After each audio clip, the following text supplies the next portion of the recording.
Welcome, everyone, to the second Zoom meeting of the Amherst Irish Association and our latest series, seventh series in 6 years. And we're very glad to have all of you join us today. My name is Tim Goodhine.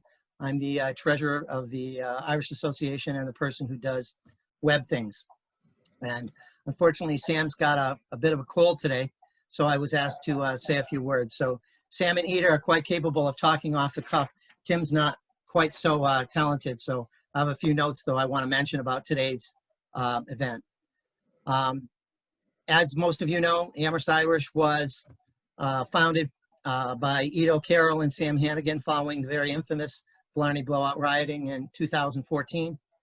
It was their intention then, and continues to be our intention today, to present a very positive image of Irish heritage and culture here in the Pioneer Valley in light of that very negative situation and the media attention that it received.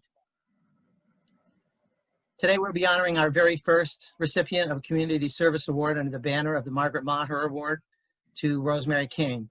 Ida will be speaking more about that momentarily. I have a little bit of table work to do first, though. Brooke Steinhauser, who is a confidant, friend, co-worker, co-conspirator with Rosie, is going to be acting as co-host today and take you through our program. Before we jump into that, though, I want to tell you a few things just so you should be aware of. We are being recorded. This is going to be posted to YouTube following the event. A video link will be sent to all members via email, and will also be posted to our website in the news section following the event. And that's at www.amherstirish.org. Second thing is that you should be muted at this point so that we can't hear you. Please stay that way while the event is on so that there's no background noise that's going to interrupt the event. I'll be muting myself here in a second. Also, to let you know, in the upper right-hand screen, there's a button that looks like it's a bunch of little squares. That's a view called gallery view or speaker view. And if you want to see everything in big screen, it should be on speaker view. If it is, you see it says gallery view, but that means speaker view. It means you're in speaker view. So that'll allow you to see the whole picture. And with that, I'm going to turn it over to Ida, and I hope you enjoy today's ceremony. Thank you, Tim. Welcome, everybody. Fáilte Roimh go léir. Welcome to you all. I too have prepared a few words, so bear with me. Cúpla focal, as they say over Rosie. First of all, a big fáilte welcome to you all. I'd like to thank you for joining us for this year's Margaret Maher Award, and in particular to thank Laoise Moore, Consul General of Ireland at Boston, who has been an ongoing supporter of ours for many years. And we want to acknowledge the Department of Foreign Affairs Emigrant Support Program's support for our program and events. We also want to welcome Rosie, and I'll say a few words about you, Rosemary Caine, shortly. Thank you for being with us, our wonderful awardee of the day. And also thanks to Brooke Steinhauser, who arranged the musical tributes, and Al Ladd, one of our old regular musicians who crafted the beautiful Margaret Maher Award. Somebody's whistling in the background. I think it's my cat. I got a whistling cat. Rosie, would you mute yourself for a moment, if that's possible? Absolutely. I would also like to acknowledge the Amherst Irish team. We're all volunteers. We've been together, as Tim said, since 2014. Sam Hannigan, Tim, Annie Rogers, Jonathan Hole Kennedy, and Amanda Bernhardt. We couldn't do it without the support of our community. All of us are volunteers, and everybody comes together and puts their shoulder to the wheel, including our members. So can I put in a little plug here for those of you who are joining us today who are not members? We'd love to have you on board. Fáilte Stock. It's only $25 for the year, and it comes with some really nice goodies. All right, that's the sales pitch over. Margaret Maher. Allow me to mention a few words about Margaret Maher, or Maggie as she was affectionately known, served at the poet Emily Dickinson and her family's household for over 30 years. If you'd like to learn more about her, there's a piece about her on our website, and also a wonderful podcast of Anna Mundo's 2017 piece on Emily Dickinson's household and its Irish servants. So both of those little links for those of you who wish to know more about Margaret Maher and why we've chosen to name the award after her. The seminal work on Margaret Maher is Aoife Murray's book called Made as Muse, and Aoife conducted the foundational work for that study while she was a student here at Hampshire College, right up the road from us here in Amherst. So lots of local links to the award, to our own community-driven organisation and our awardee today. We began the award in 2017 as an essay competition, but this year we are presenting the award to a member of our community who has promoted music and culture, Irish music and culture in the Pioneer Valley for decades, Rosemary Caine. Rosie's musical productions are playful representations of themes from Irish history and culture. You'll get a sense of that during the musical tribute today. Now to our format for today's proceedings. So Brooke, Programme Director at the Emily Dickinson Museum, who kindly presented our first award in 2017. So we're very close to Brooke. We're hanging on to her. She will facilitate the musical tribute, a tribute that illustrates the range and depth of Rosie's work, and most of all, the fun those involved experience during the performance, and those of us who witnessed the same performance also experience. The musical tributes will last about 30 minutes, and then following that we will hear from our esteemed guest Laoise Moore, Consul General, who very kindly presented last year's Margaret Maher Award here in Amherst in the old days when we could get together in person, and this year we'll do so virtually. Thank you as always, Laoise, for your support and for the support of your team in Boston. It's an honour to have you with us again today. Following Laoise, we invite Rosie to respond and then close about 3 o'clock with Amanda Bernhardt, our very own Amanda, Cobble Amanda, Cora Lakela, who's one of our stellar Irish language teachers, and she'll tell you about our next event. All right, so I'm going to say, take it away, Brooke. Thank you, Ida. Thank you, everybody from the Amherst Irish Association. It's a delight to be part of today's program, and I'm one of a family of wild Irish women that Rosemary Caine has created in the last decade, actually more than a decade, and feel very, very privileged to be counted among that family, many of whom are here today. And I think to talk about Rosie's contributions to Irish culture in the Valley, we can't help ourselves but to do a proper musical review of Rosie's many projects with the Wild Irish Women. So I'm not going to say much more because you all are going to be entering into Lady Jane Wilde's salon with me. So I hope you've brought your finery and your frippery and you're ready to go, because I see that our Lady Jane Wilde is ready to go. And so I'm going to welcome you all into the stately salon of herself, Lady Jane Wilde, to take us through Rosie Caine's oeuvre. Hello, Jane. Oh, hello, everyone, and welcome to the salon. I hope you weren't expecting Beyonce, because I'm not it. I just want to say to you, first of all, that I am not the Lady Jane Wilde. I'm obviously something out of a bad dream Rosie Caine had and made me write Lady Jane Wilde and taken me away from the Barnum & Bailey sideshow that I was in. Well, this is my salon today, so good afternoon and welcome.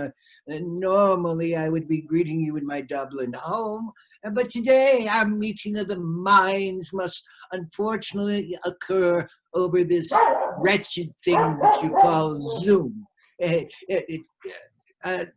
Get off of my pants, Lady Salita. I'm sorry. Since we have some new folk with us today, allow me to introduce myself. You may call me Lady Jane Wilde, or fans of my writing call me Speranza.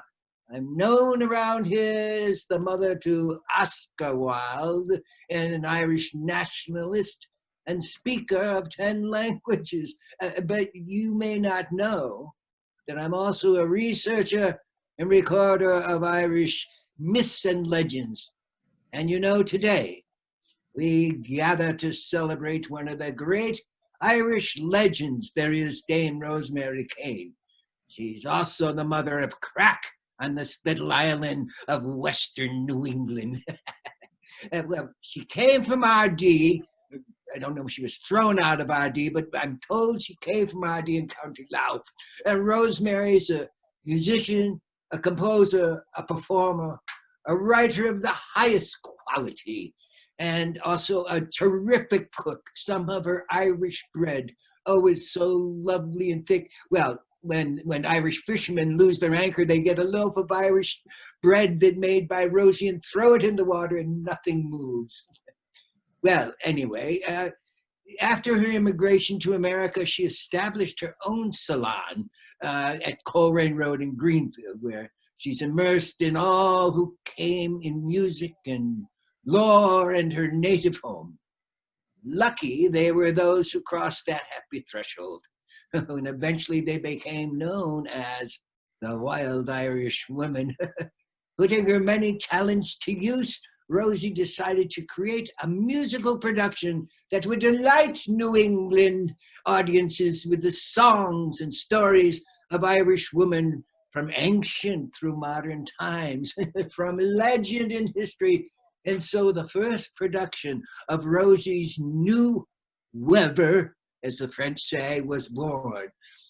Wild Irish Woman, the musical, was set in my salon, in which came the likes of, well, there was Grace O'Malley, or Granny Whale, if you will, the Pirate Queen, Molly Malone, the fishmonger, Sarah Curran, the tragic heroine, Goddess Bridget, the Yates sisters, Lillian, Lolly, oh God, and even the modern day reporter, Veronica Guerin, and many, many more. There were actually people who had flat tires who came and stayed in the salon at Rosie's house. I mean, you never knew who you'd find there. So through their tales, we learned the power of women in Irish history and culture. The show was performed in repertory with several iterations between 2002 and 2006, including the Maytime Theatre Festival in Dundalk, Ireland, that is. There's no Dundalk, United States. Of course, it's Ireland, you idiot. It was a marvelous time for all of us. Now, I'm so sorry, my dears. Do you hear that? What is that awful racket coming from the street? What? Hello? Mussels, alive, alive, oh. Cockles and mussels, alive, alive, oh. And you are? Molly Malone. Well, what are you doing here? Oh, well, I sailed from Cape Cod to find my relatives. And I heard that I would meet you all here in Lady Jane's salon. Well, yes, I've invited quite a few, but I don't recall inviting you. You're lucky. You arrived on Sunday. Ireland's best, including Rosie Caine, are here today. Oh, you mean I can stay and meet the great Rosie Caine and the Pirate Queen, the famous Grania Whale? Very well. Let me introduce you to Grania Whale, a diamond in the rough, a bit like you, kind of tough. Oh, thank you kindly, Lady Jane. I'll try to get refined. Could I get you an oyster or two while you are waiting? Perhaps a periwinkle? I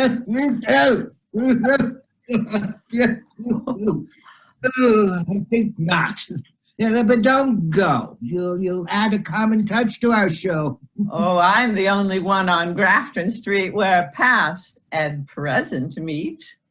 Yes, you are. So put the whiskey down, and then please let me introduce you to the she-cane of the Irish seas. I fought the Turks, put up my sail, then gave birth. The crew grew pale. And if you think that act is hard to follow, don't hold your breath. Wild women don't swallow. Who can tell the torrid tale of the mighty Granuaile? I mean, she who faced the wind and gale to sail the seas beyond the pale, gathered pirates and a crew, and her venom she did spew at Elizabeth I. I'm glad that I could pave the way for the women of today. You may not have a fleet of ships or seas at your command, but gals, I think that most of you are paddling your own canoe. Don't forget you got your blast from women from the past. Arr! I bet that I could be a pirate queen. But with all those mackerel I had to clean, when I thought of the sea, I could only dream. Had to stay on land, keep my fish on a stand. They wouldn't let me into Moore Street, said I was a Yank. That was not my beat. Why don't you come and sail the seas with me? You can do the cooking and the cleaning, and we'll see if Molly Malone is up to my standards of toughness and cleverness. And I hope you're not a drunkard, because I could put you on the prow of the Maidenhead. Ditch the wheelbarrow, let's get blasted. I heard she had a slight problem with the jar. If you and I are going to be on par, I'll share my secrets of pillaging and stealing for the good of the sisterhood of wild Irish women. We can't have any whinging and a whining and a go slow, and please tell me you're gonna get a better battle cry than alive, alive, oh. Do you think my reputation would have lasted this long if I hadn't had that blasted song? I know you had your own song in that show. Was it a hit? Oh, it's hard to know. On your ship's radar were a few minor blips. A tart with a cart is better than a fleet of ships.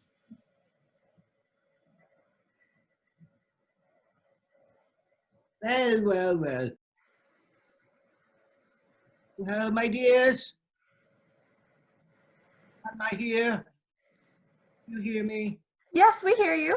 Well, anyway, that was, well, an interesting trip down memory lane. Oh, good heavens, a walk trip. I don't know, sure what it was. I may never get this fish smell out of my carpet, nor whatever the dog left a minute ago. Well, yes, the Wild Irish Women musical was the start of it all. Where would Rosie's inspiration take her next? Well, in 2006, the creative genius landed us in the Toynbee Cuillinga, a central tale of the Ulster cycle. I was going to say oyster cycle, but that's another country. Deirdre, Nessa, Marka, Maeve, whose actions change the course of each tale in the cycle will help with the help of a playwright. Rosie formed the show and composed new music. And so Woman in Arms was born. And this was not a small musical, by the way. Incredible work on Rosie's part. Show was produced with Old Deerfield Productions in several iterations for a couple of years. And it too was performed at the Maytime Theatre Festival in Dundalk, Ireland. Let's hear a bit from that show.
was not so fleet, had swollen feet, I could barely stand upon them. Could I go home and be alone, for I was tired and kind of weary. But you did persist, made me resist, and I put my curse upon you. I knew you were trouble, I knew you were pain. I should have turned back then, never seen you again. Somewhere in the stars, somewhere it was written, I'd get a few signs and then I'd submit it. Run, Queen, make me run, the noble to ground. She doesn't have that bullet on to turn the tide around. But I see it crimson, I see it red, I see a battle, I see a blood man with a hero's halo around his head. I see it crimson, I see it red.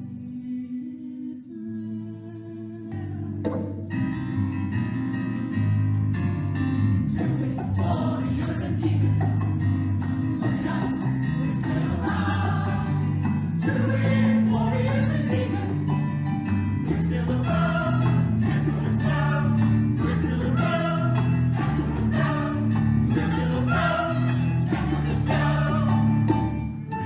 Remember, once upon a time, in the land of the home ruling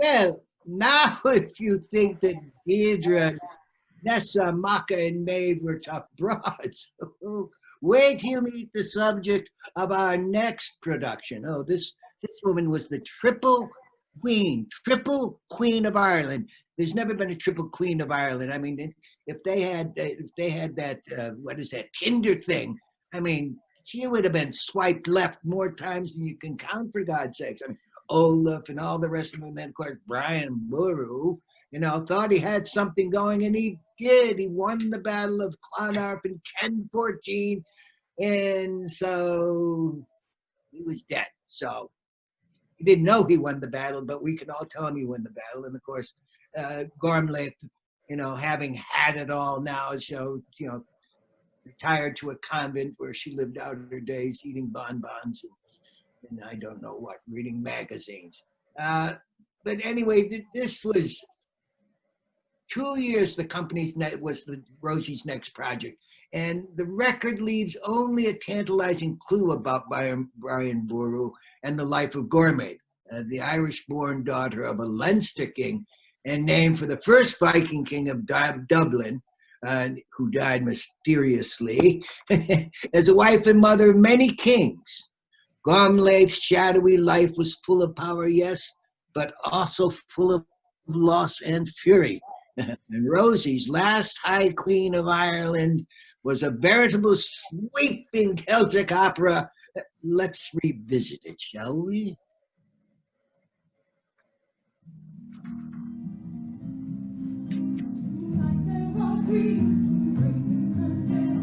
Dreams to waken our dead, hearts sing black, and the land bleeds red. And granite and stone is nothing to the stony hearts of men, to the granite and stony hearts of men. A whore from Kildare at the center of it, a whore from Kildare at the center of it. I was in my bed this night and I could hear her feet, the sound of a grey horse, it was a double grey horse. When I was in my bed this night and I could hear her feet. was only the rain. Darlings are of myself, all let breeze she made on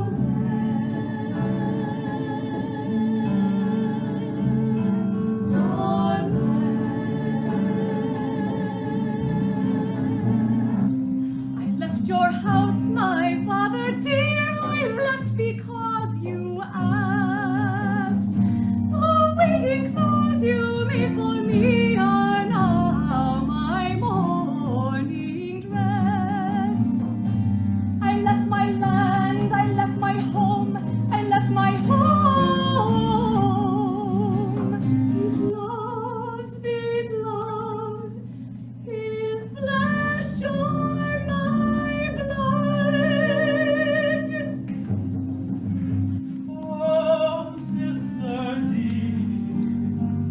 Oh, sister dear, your husband has only no hide the wind and wind will blow, but hold your heads up as you go. In 10 years last, 102, sweet young lips will sing of you. Dance in here and sing the same old tunes. They love and sing and dance their love away till dawn.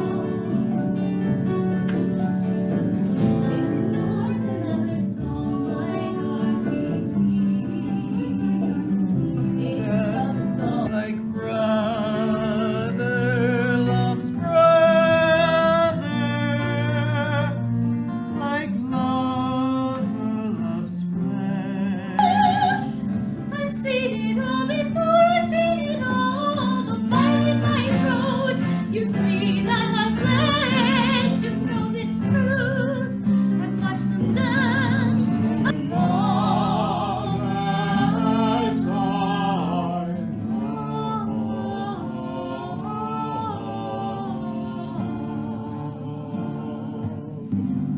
The cradle full, the house alive. I wish the dead would live again. And all of this, all of this. What will you dream? What will you do? What will the world remember of you? Remember of you. Remember of you. Twist of that thread, my revels I saw.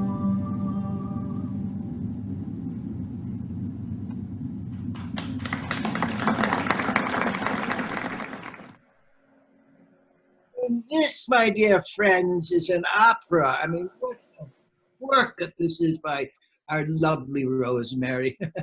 Now, poor Gormley, poor Brian, gloriously wretched chapter of Irish history, to be sure. Now, you may be thinking that Dame Rosemary's work has only been inspired by the ancient and, well, bloody. Oh, but you would be mistaken. A lover of literature as much as legend, Rosie's next production was born of her fascination with Ireland's most famous pervert, writer, James Joyce. Yes, oh, that member of the modern avant-garde and author of Ulysses, Dubliners, Finnegan's Wake, among others, shook 20th century Ireland and the world with his novels and short stories. As always, Rosie's work brought out the woman of Joyce's story, the inimitable Nora and the fictitious Molly Bloom, whose fraught coexistence hinged Joyce's family lives.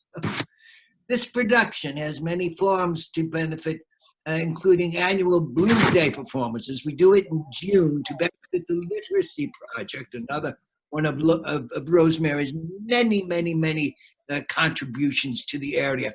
It's a local nonprofit that provides free classes to adults in high school reading and writing equivalency. I flunked it 3 times personally.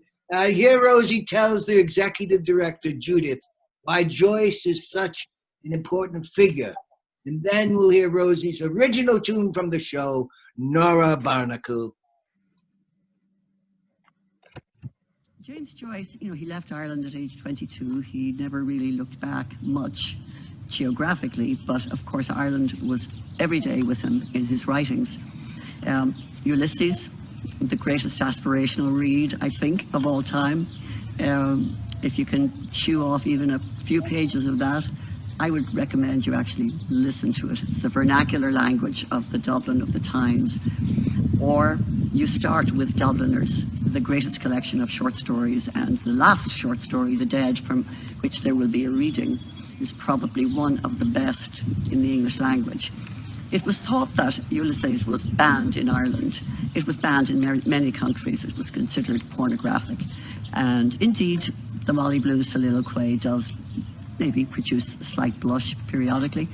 The Irish decided not to ban it because it would have cost too much to produce it and too much money to fight the legalities. And so it actually was not banned. And neither did James Joyce win the Nobel Prize. He should have. But anyway, he did not. But he has gone on to fame and fortune, you know, as the greatest writer to ever come out of Ireland, and certainly the father of the modern novel. A drink to James.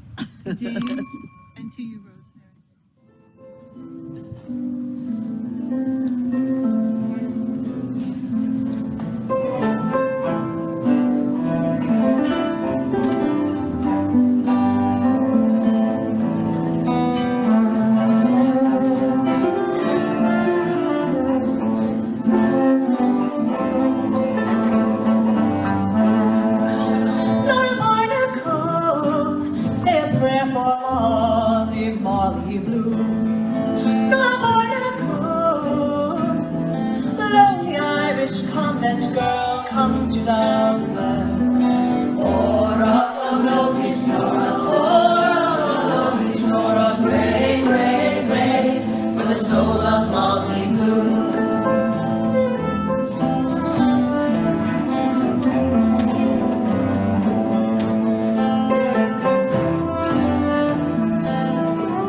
Dublin snobs did scoff and sneer. They said I'd wrecked his bright career. He said, of course I was excused. A notion they would disrefuse. For a world is for a pray, pray, pray, for the soul of Molly Blue.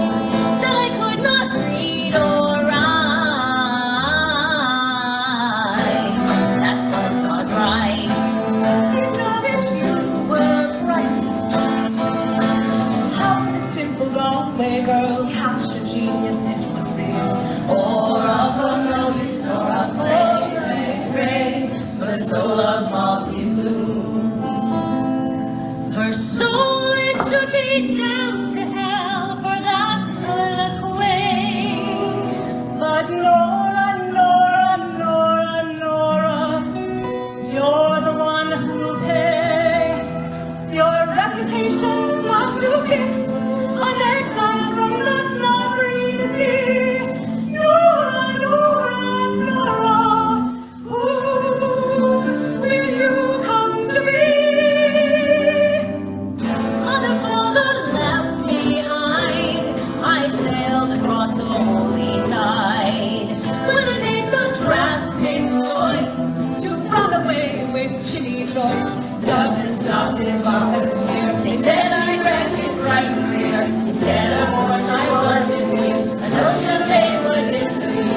Handel, what a writer.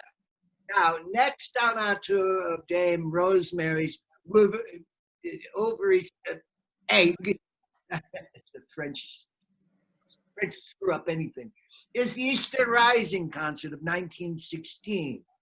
It was the centennial of this critical historical event neared. Rosie felt called to produce a show that encompasses the stories and the music of the people behind this doomed and violent grab for their Irish nation. Through the original and traditional songs, the show illustrated the roots of the rising and of Irish nationalism in language and mythology and in earlier uprisings. We're also introduced to the key figures behind the 1916 rising, who went into the martyrs and paved the way for the modern republic we know today. Rosie is fond of saying in Ireland, quote, all our wars are merry and all our songs are sad. Perhaps the most moving moment is an original song by Rosie, my own lyrics, detailing the moment when the rebels surrendered to the British Army and a patriot nurse named Elizabeth O'Farrell bore the white flag.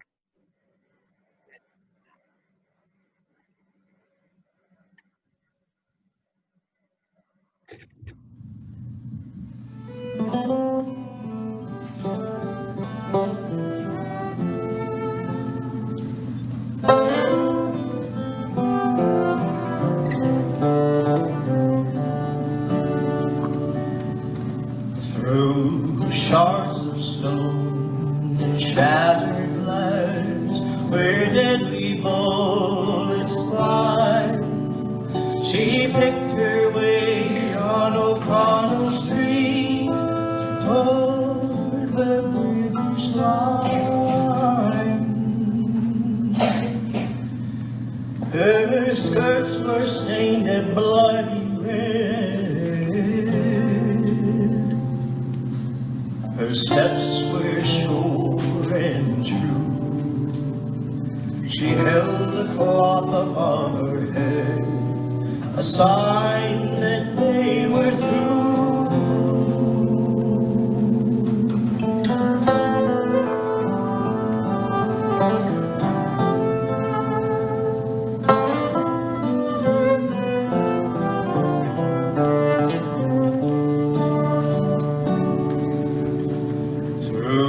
Shards of stone and shattered glass, where deadly bullets fly, she picked her way on O'Connell Street toward the British line. A silent tear ran down her cheek.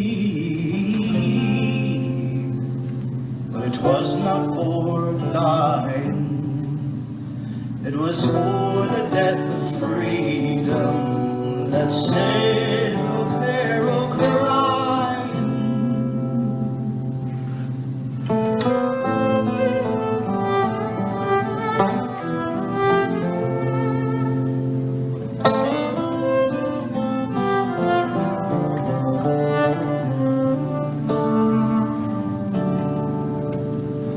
Through shards of stone and shattered glass, where deadly bullets fly, she picked her way on O'Connell Street toward the British lines.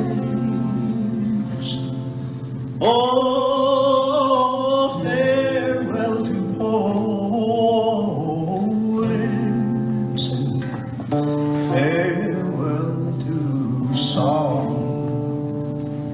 They're on the pyre with broken dreams on Easter Monday morning.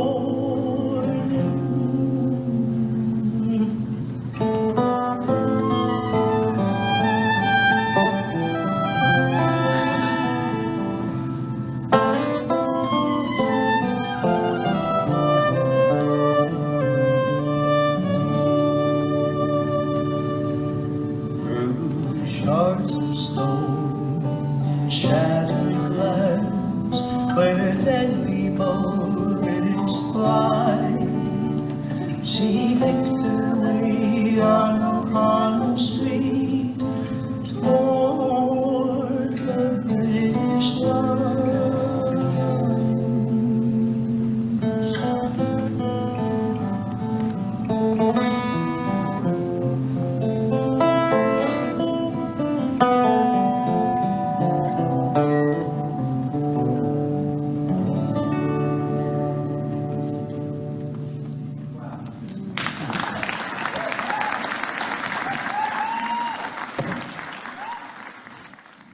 Well, I would say that is a triumph and a testament to Dame Rosie's musical skills, the depth of feeling for this chapter in Irish history.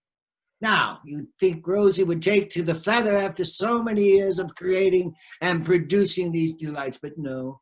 Despite having created 5 shows based on Irish history in 1 decade, Rosie's still not done. No, she is currently composing a new production based on the relationship between Amherst's beloved poet, Emily Dickinson, and Irish immigrant Maggie Maher, who worked as a maid, as we mentioned earlier, in the Dickinson household for 30 years.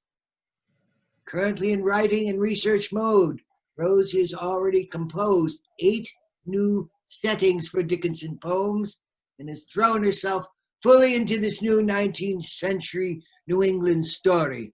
Now, what would you expect? Anything less from this wonderful Irish woman. I auditioned for it, but of course, no, you wouldn't even hear of it. My dears, there's so much to celebrate about Rosie's many contributions here in the Pioneer Valley, especially to Irish culture, history, literature, and music. But I'm afraid I must run. As you see, I'm expecting a Zoom call into my virtual salon and also a case of Jameson. So I'm going to say goodbye to you now with a salute from good old Yeats and Browning's. Willie gets rather cranky when you keep him waiting. So in a few minutes, we'll hear from the great Dame Rosie herself. But before we do, I think we need one more tune to conclude this musical review of the Caine, there's that word again, weaver, egg, music by the Lady of the Hour, she who has brought us all together in celebration and in song for so many years now. Our lives would surely be so much less vibrant without her in it. Please enjoy the Fiddler of Dooney. And thank you for stopping by my salon, my dears. Until we meet again, Slante.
Smile on the 3 old spirits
Well, that concludes our musical review, dear friends.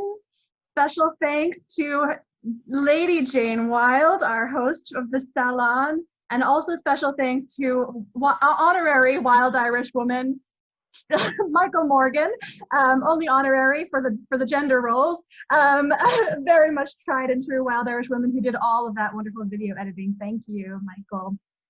And back over to our host at the Amherst Irish Association.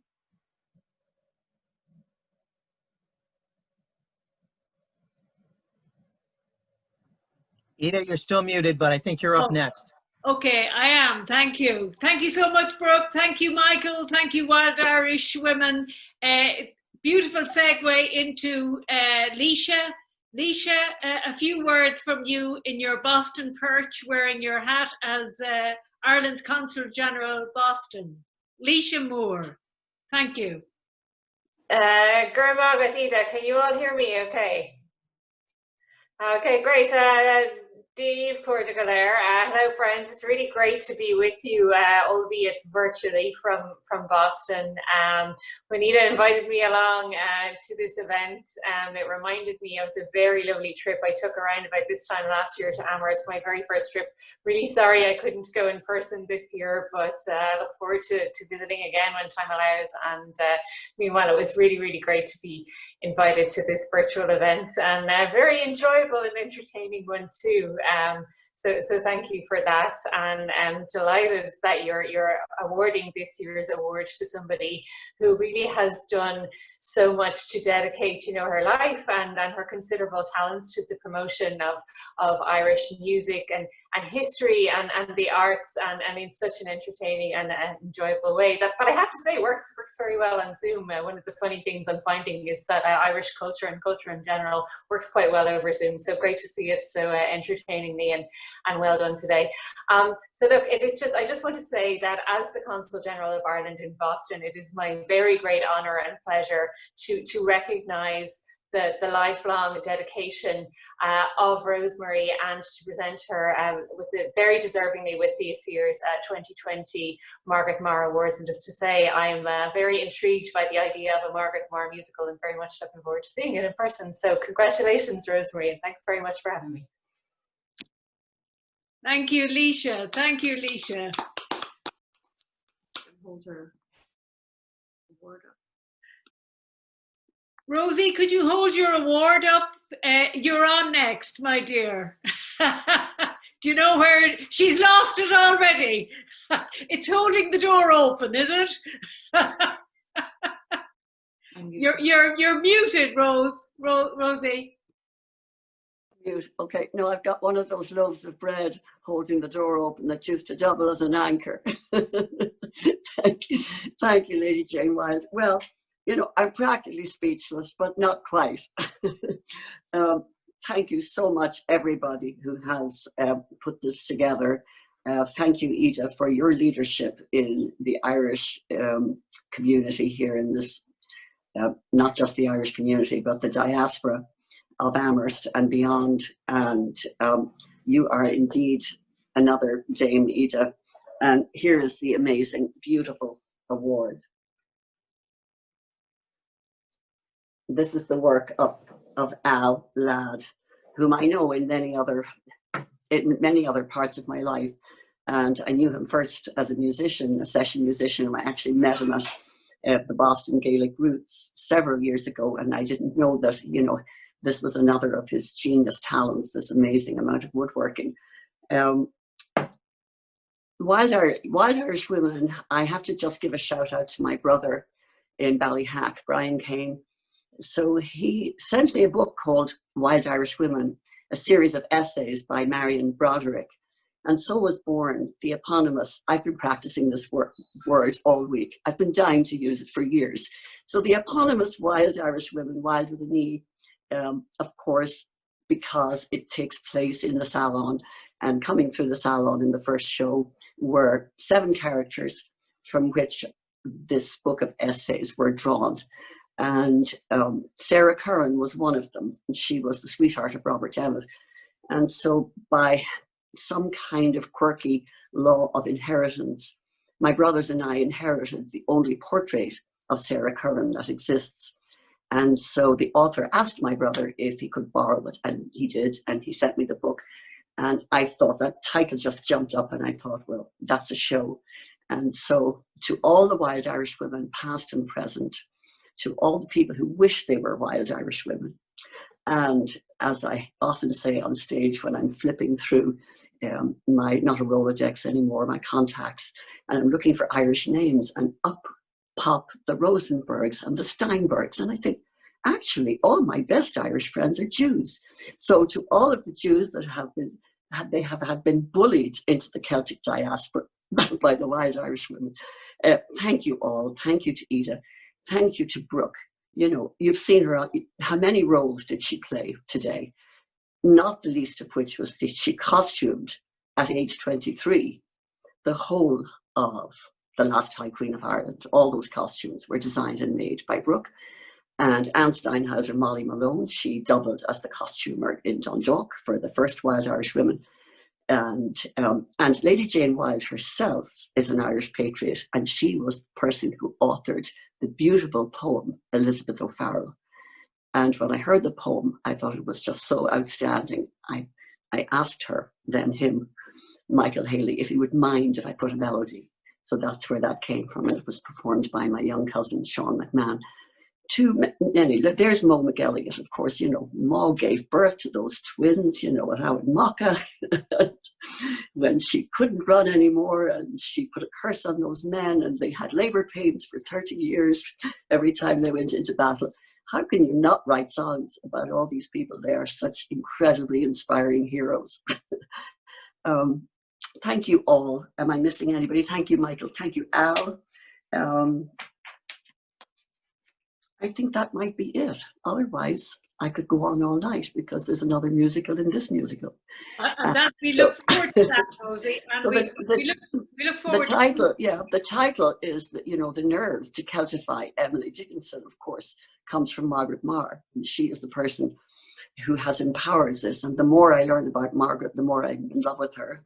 I've read Aoife's book several times, first, as recreational pleasure, and now as a source of fantastic research, and other books about the culture of the Irish maid in the 1900s, at a time when it was no Irish need apply. In fact, Emily Dickinson really despised the Irish and said they should all be scientifically eliminated. And here we are. Science itself couldn't eliminate us. So I hope we survive the COVID and go on to produce more music and celebrate and revel in the wonderful culture that is ours. And thank you to Ida for doing that and coming up with this great organization. Thank you all. Thank you so much. Thank you, Rosie. Thank you, Rosie. And we look forward to hosting your Margaret Maher production whenever you're ready to roll with it. That's great. As soon as we can start rehearsing, for sure. Okay, it only remains for me to hand over to Amanda. Amanda, are you there to let folks know a little bit about our Amanda Wilthwin son? Dementia. Oh, all right. Take it away. Away left, Amanda. All right. So our next meeting in November, which is, oh dear, I've misplaced the date. What's our next meeting again? It's the 15th of November. November 15th will be an Irish language workshop. And so anybody who's interested in tuning in and learning a little bit of Irish will be most welcome. It doesn't really matter how many, if we have a large group, we can still manage that because we're going to be able to put people into smaller breakout rooms to practice some of the phrases and things that we're learning. And Jonathan and I will be running it. It's going to be very focused on conversational Irish and learning some basics of conversation. We will also give a little overview about the language historically and today in Ireland, and some of the cultural elements which come with the language and knowledge of it. And then you'll get to try your hand or try your tongue, I suppose, at some Irish phrases. So I hope you'll join us. It's been a lot of fun when we've done this in the past in person. We had speed dating last time, and we had some other activity which got people flustered but laughing, and that's what the point of this is to learn something and have fun. So I hope we'll see you there, November 15th. Margaret, Amanda, a lovely segue. Rosie, our 2020 Margaret Maher awardee. It's been an honour to present it, to have Leisha, thank you for coming. Thank you to everybody. Thank you to Tim for all his work. Brooke, bless you, Brooke. You've been with us all along, and we want to make you Brooke Steinhauser. Could I just say one last thank you? Of course. So yesterday afternoon, the doorbell rang, and there on the doorbell was a handsome guy in a skirt and a Viking hairstyle, and his beautiful Gaelic-speaking wife, and they physically handed me the beautiful award. So thank you to Jonathan and Amanda for all that they do for the Amherst Irish Association, Sam, everybody involved. So I hope to rejoin you again when we can have the tea and crumpets and tunes. Scones, Rosie, the best scones in the valley. Yes. And may we meet in person. All right, slow na wanya, as they say. Safe home, everybody. Membership is only $25. Our website is amherstirish.org. We're shamelessly promoting our membership. A lot of you are new faces to us. Do come and join us. We need to have you involved. Thank you, Rosie. Thank you, Leisha. Thank you, everybody. Slán.